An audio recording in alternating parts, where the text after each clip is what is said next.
Sadiq Khan's ULEZ was about London. It's now gone Greater London, and it's expanding so much that this is Essex, and it's affecting you guys. And so, what did you have to do something about it? Yeah, I've had to buy a new van. Yeah, and I don't know, some of this net zero business, these politicians are dreaming up these brilliant ideas about stopping the farming, but I don't know if they think that, well, food just miraculously appears on supermarket shelves and you don't have to grow it or rear it or keep it. But we saw the flag earlier. How dare you be patriotic? What? How dare you have a flag? Yeah, I know, it's disgusting, isn't it? Isn't it weird though for you? Because obviously you're mostly here. You don't really hang around every day in central London. No. But in those places, if you have St. George's flag or even a Union flag, it's so abnormal. So I'm guessing that for you is an alien concept, right? Totally. I mean, it's the British flag. We're in Britain. Fly it, as far as I'm concerned. Oh my, please don't give up your day job. In the third and final episode of our British farming tour, we've come to Essex to meet with a patriotic British farmer, Steve, to talk about the impact of ULEZ and our incompetent politicians. So we are in Essex, and but one of the things that I want to talk to you about is the most topical problem right now in the south, actually across the country. ULEZ, the ultra low emission zones, and the problem we have is that Sadiq Khan's ULEZ was about London. It's now gone Greater London, and it's expanding so much that this is Essex, and it's affecting you guys. And so, what did you have to do something about it? Yeah, I've had to buy a new van. Well, I bought it back in January just in case it probably came in, which it obviously has now, or it will be at the end of the month. So that's an expense I didn't really need. And also there's several other people I know who've had to buy new cars, vans or whatever because of that reason. That's crazy. Did that the scrappage scheme, did it apply to you? Did you get any money back? Or? No, but then I never applied for it, to be honest with you. But it's really bad. I mean, the situation is right now, today we're filming this, Sadiq Khan's now announced that he's now expanding that scheme to everybody. But even that is about £2,000, up to £2,000. So a lot of people, especially those with big vans and whatever, it doesn't really help them. No, it's a drop in the ocean for a van, £2,000. It's not really...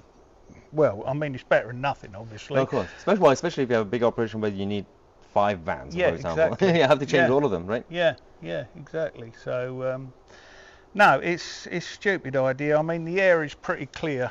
I mean, where is the air pollution?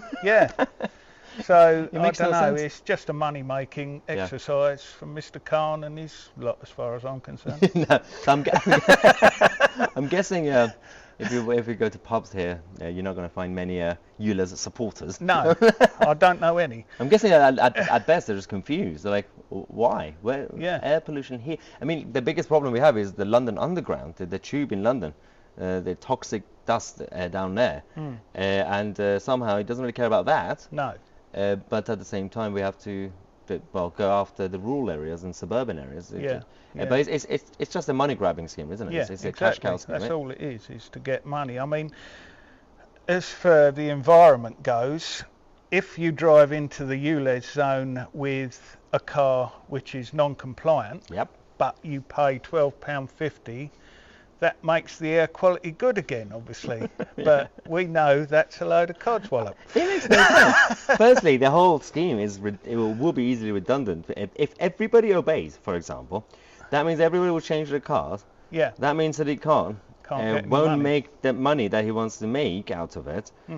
That's why it was never about ULEZ. It was about the next plan, which is the road charging stuff. They pay per mile, where even if you change your car, you're still going to have to pay tax. And for those who don't know, it's about obviously, they have all these cameras ready to check what sort of car you have, how many people are in your car, where you're going, and what time of the day. It's Big What's Brother, happening to this isn't country? It?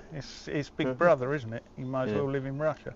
Well, yeah, exactly. I mean, you guys, we are in the land of Thatcherism, as they say in Essex, and I'm guessing that there's a lot of people here who just can't. As I say, we've been talking to some people before we got here, they don't recognize this country anymore. No. This is not what they were No. used to. No. Oh, No, it makes you wonder, doesn't it? I mean, my family in World War II fought for the country.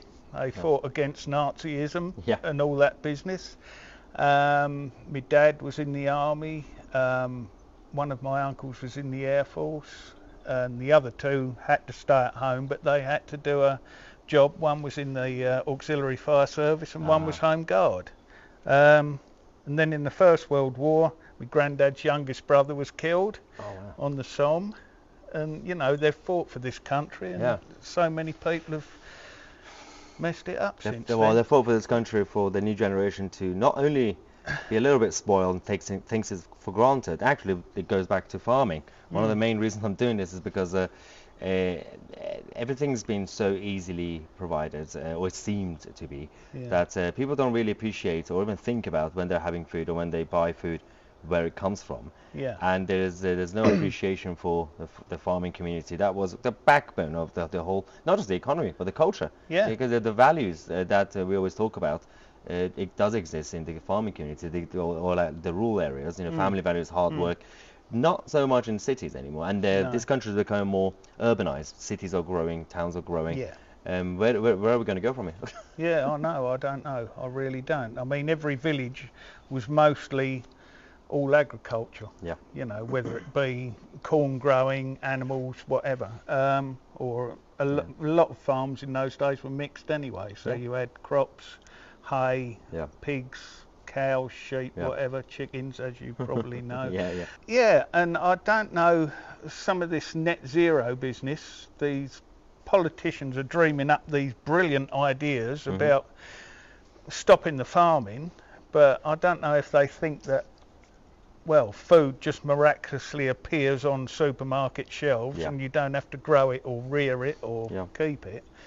They'll starve themselves through their own ignorance, as far as I'm concerned. So. Yeah. What do you think about all this stuff about there's the militant eco activists who they're not just activists protesting anymore. They are now growing up and they're getting into governments. So what we're seeing in the Netherlands with the farmers, the Dutch farmers, that's it. And obviously even here it's going to come, but the land grabbing, and they're turning farms at best into solar farms. At worst, they're just completely taking over and just build McDonald's and Starbucks on or whatever.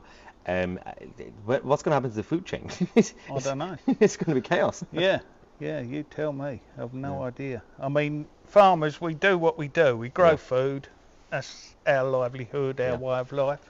We don't really know much else. Well, we do, but we don't tend to say much about it. And I mean, I think that became a long-term problem because you are the silent majority in terms of not the farming, but the culture, and this kind of keeping your head down British thing was always working. But now, what Maggie would say, the enemy within, who are now inside the establishment, the liberal metropolitan people, and the so-called silent majority, the Brits who are keeping their heads down, by doing that, we're not fighting back. We're actually basically surrendering. And I'm not really advocating for like a bloody revolution. But you don't want to civil war. We're not French. We are not the French.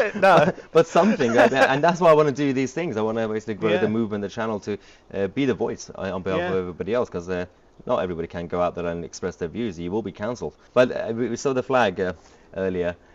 How dare you be patriotic? What? How dare you have a flag? Yeah, I know. It's disgusting, isn't it? Isn't it weird for you? Because obviously you're mostly here. You don't really hang around every day in central London. No. But in those places, if you have St. George's flag or even a Union flag, it's so abnormal. So I'm guessing that for you is an alien concept, right? Totally. I mean, it's the British flag. We're in Britain.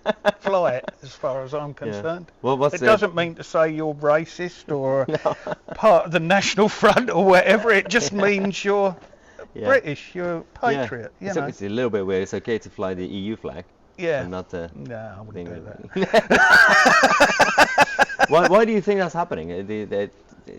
Our whole culture and like the identity of the nation, is it? I mean, a lot of people would say this is a part of the mass migration issue, and it's nothing to do with skin color, because the mass migration also applies to white Europeans who come here all the time, and lack of unity will be created, or basic lack of culture. Multiculturalism means there's not one common culture, right? Yeah, exactly. I mean, I think everyone's just too scared to, aren't they? Because someone to go, "You're a racist." And So it's what? I mean, Yeah. we should just say if someone calls me, it's like, so what? Yeah, exactly. But Prove it. you know, I'm not a racist. You know, you can fly what you like, can't you? Exactly. As far Yeah. as I'm concerned. But Yeah. yeah, probably I'm in the wrong. Always am. So where are we going to go from here with the British farming? Because obviously part of this series is it's about trying to fight back and trying to get people to. I mean, we're not trying to force people to go to their local shops, but it would be nice if people are aware of the local farm shops or any Yeah. kind of a local producer. Or just generally speaking, this message is not just people, it's also directed to the government and politicians. Try to perhaps, if you're doing free trade deals with New Zealand or Canada, maybe pull back when it comes to domestic regulations and laws and taxes to Yeah. make it easier for you guys to compete, right? Because Yeah. cheap stuff coming from abroad, Yeah, how can they expect you to compete if everything else for you is difficult to produce? What do you think of that? Yeah, that's very true. I mean, the rules we have here for producing meat, bread, food in general, crops, you have to go through lots and lots of different rules and regulations to make sure it's produced Yeah. very well, stored very well. I have to have an audit every year to show that, you know, you write all your records down of when it was cut, this, that and the other, and how it's stored and Yep. monitored for this, that, insects, whatever, you know. And we have to do all that, but a lot of imported stuff isn't. It's just sort of stuck on a boat and comes Yeah. here. Oh no, absolutely. I mean, I don't understand. We have the high standards here, you know, for obvious reasons. But why is it that doesn't apply to the foreign food? I mean, that's the European Union does it. The European Union says if you want to deal with us or if you want to join us, you will have to follow our standards. But we can't say it to other countries. I mean, we can't change the country's standards, but we can reject the produce coming from a country that has low standards. Yeah. Or at least make it easier for us to compete with them. Yeah, We're not exactly. trying to destroy regulations. We're not trying to completely destroy standards. No. The standards are excellent. Yeah, exactly. And you know, and all the animals are kept humanely. Yeah. Free which- range, go around, have Yeah, fun. farmers love that. I mean, anyone that says farmers are cruel and, you know, hate their animals are liars. Yeah. I mean, I've seen many a farmer send, you know, animals off when it's time, crying their eyes out. Yeah, well, I mean, people seen Jeremy Clarkson's show where Yeah. he had to get rid of some cows. Yeah, And that's why I don't keep animals, because I would be too. Yeah. I just wouldn't be able to do it. exactly. They'd all yeah, be the pets, to be honest with British you. are animal-loving Yeah. nation, I've so got 2 cats here. That's about it, really. you can't eat them. No, you can't. No, they're good mouth You can in traps, China. though. Oh, okay. Well, thank you very much. Let's go and see what we can do here. I'm going to cause Okay. chaos now. Yeah, go and make a mess.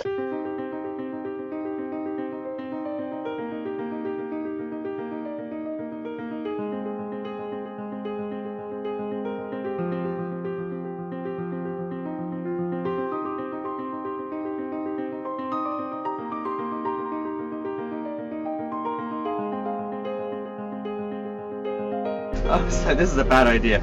Let's aim. You got this.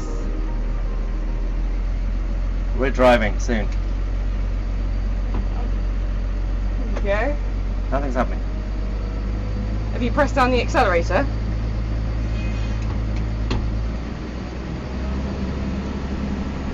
Have you got the clutch down? Has he got the clutch down? Oh yeah, well I did that. Oh right.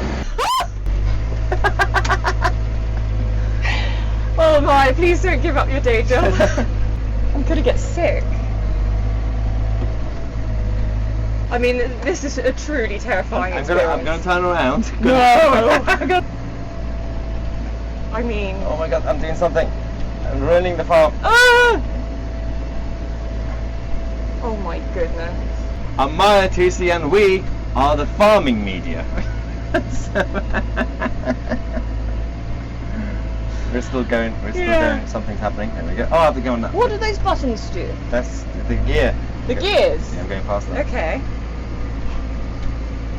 I mean, you don't even have your foot on a pedal. I'm going to try and stay on this. That's what I said. Alright, well I've done this now, so... Oh, I'm doing a Joe Biden.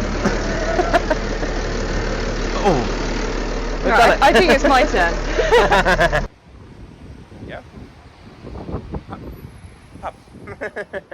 Right, well, that's it for the British farming tour. Cheers. Oh, wow.